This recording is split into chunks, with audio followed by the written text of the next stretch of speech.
Pookode veterinary സർവകലാശാല വിദ്യാർത്ഥി J സിദ്ധാർത്ഥന്റെ മരണം സമീപകാലത്ത് കേരളത്തെ ആകെ ഞെട്ടിച്ചതാണ്. പട്ടിണിക്കിട്ടുള്ള ആൾക്കൂട്ട വിചാരണയ്ക്കും ക്രൂരമർദ്ദനത്തിനുമൊടുവിൽ സിദ്ധാർത്ഥൻ ജീവനൊടുക്കിയെന്നാണ് കേസ്. ഈ കേസിൽ അറസ്റ്റിലായ 19 പ്രതികൾക്കും ഹൈക്കോടതി ഉപാധികളോടെ ജാമ്യം അനുവദിച്ചു. ചെന്നായ്ക്കളെ തുറന്നുവിട്ട കോടതി വിധി വേദനയുണ്ടാക്കുന്നതാണെന്നായിരുന്നു പിതാവ് ജയപ്രകാശിന്റെ പ്രതികരണം.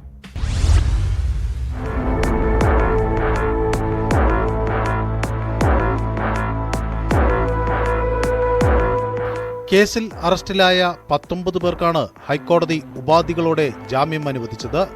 കേസ് അവസാനിക്കുന്നതുവരെ പ്രതികൾ വയനാട് ജില്ലയിൽ പ്രവേശിക്കരുതെന്നും സംസ്ഥാനം വിട്ടു പോകരുതെന്നും കോടതി ഉത്തരവിട്ടു. പാസ്പോർട്ട് സമർപ്പിക്കണം. ജസ്റ്റിസ് CS ഡയസാണ് പ്രതികൾക്ക് ജാമ്യം അനുവദിച്ചത്. പ്രതികൾക്ക് ജാമ്യം അനുവദിച്ചാൽ സാക്ഷികളെ സ്വാധീനിക്കാൻ സാധ്യതയുണ്ടെന്ന് CBI വാദിച്ചെങ്കിലും കോടതി അത് തള്ളി. കേസിൽ കക്ഷി ചേർന്ന മാതാവ് ഷീബ പ്രതികളുടെ ജാമ്യാപേക്ഷയെ എതിർത്തിരുന്നു. സിദ്ധാർത്ഥന്റെ മരണകാരണം ഇപ്പോഴും വ്യക്തമല്ലെന്നും CBI സമർപ്പിച്ച അന്തിമ റിപ്പോർട്ടിൽ പ്രതികളുടെ പങ്ക് വ്യക്തമാണ് എന്നുമായിരുന്നു മാതാവിന്റെ ഹർജിയിൽ ചൂണ്ടിക്കാട്ടിയത്. പ്രതികൾക്ക് ജാമ്യം അനുവദിച്ചതിനോട് വൈകാരികമായാണ് കുടുംബത്തിന്റെ പ്രതികരണം. ചെന്നായ്ക്കളെ തുറന്നുവിട്ട കോടതി വിധി വേദനയുണ്ടാക്കുന്നതാണെന്ന് പിതാവ് ജയപ്രകാശ് ന്യൂസ് 18 പറഞ്ഞു. എൻ്റെ കുടുംബത്തിനെ സംബന്ധിച്ചിടത്തോളം അത് വളരെ നിരാശവും. കാരണം അങ്ങനെ കൊടുക്കാൻ പാടില്ലായിരുന്നു. ഒരിക്കലും ഈ പ്രതികൾക്ക് ഇത്ര ക്രൂരമായിട്ടുള്ള കൊലപാതകം ചെയ്ത ഈ പ്രതികൾക്ക് ഒരിക്കലും ജാമ്യം കിട്ടാൻ പാടില്ല. പിന്നെ ബഹുമാനപ്പെട്ട കോടതിക്ക് നമ്മൾ പറയും പോലെ അല്ലല്ലോ, അവിടെ തെളിവുകൾ വേണമായിരിക്കും, സാക്ഷികൾ വേണമായിരിക്കും, സോളിഡ് ആയിട്ടുള്ള എവിഡൻസ് വേണമായിരിക്കും. അതിനെക്കുറിച്ച് നിയമം എനിക്ക് കൂടുതൽ അറിയില്ല. നമ്മളെ വ്യക്തിപരമായിട്ട് എൻ്റെ കുടുംബപരമായിട്ട് പറഞ്ഞു കഴിഞ്ഞാൽ ഇത് വളരെ നിരാശമാണ് ഇങ്ങനെ ഒരു ജാമ്യം കൊടുത്തത്.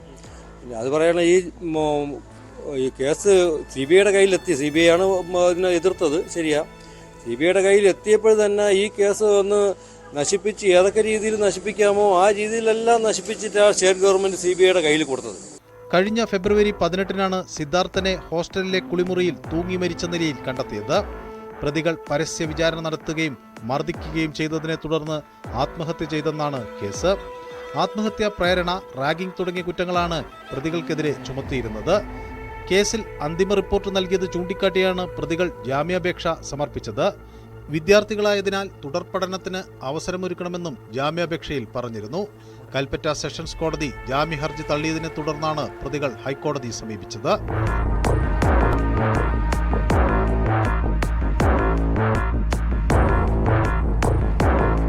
ന്യൂസ് 18 കൊച്ചി.